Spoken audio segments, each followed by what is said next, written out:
Fry করতে দিয়েছি। চিকেনটা একটা হালকা হালকা ফ্রাই হয়ে গেল। এরপরে আমি এখানে যতগুলো পেঁয়াজ আছে, তারপরে যেগুলো ভেজিটেবল যার যার যেটা পছন্দ হয় সবাই সেটা দিতে পারে।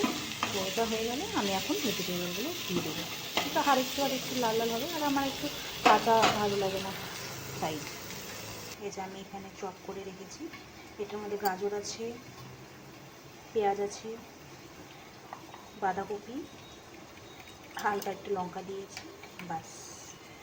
এটা আমি চিকেনের মধ্যে দিয়ে দেবো। ফ্রাই করাটা যেটা আছে চিকেনের মধ্যে দিয়ে হালকা একটু টস করে নেব।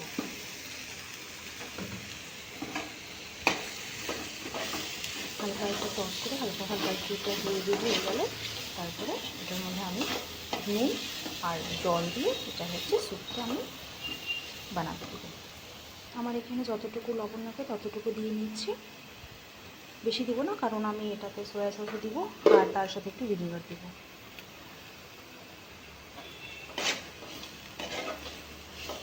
হালকা একটু সটে করে এটা একটু আমি ঢেকে দেবো। এটার মধ্যে আমি ভিনেগারটা দিয়েছি, তো আমি ওটা ভিডিও করতে ভুলে গেছি, তো আমি হালকা সস করে দিয়ে দিলাম। তো হালকা একটুখানি মিক্স করে আমরা এটার মধ্যে জল দিয়ে দিব। সেটা বানাচ্ছি, তো আমি প্রায় চপারের মধ্যে যে জলটা ওটা নিয়ে ঢেলে দিব, বাস এক বাটি আমার।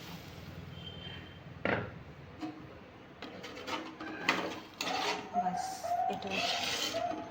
এটা স্যুপটা হচ্ছে বয়েল করতে বয়েল হয়ে গেলে, যে নুডলসগুলো এখনও সিদ্ধ হয়ে গেলে তারপরে এটার মধ্যে আমার চিকেন থুপ্পা, এর উপরে আমি একটু গোলমরিচ দিয়ে দিচ্ছি একটু ফ্লেভারের জন্য। তো আমরা ট্রাই করে নিই।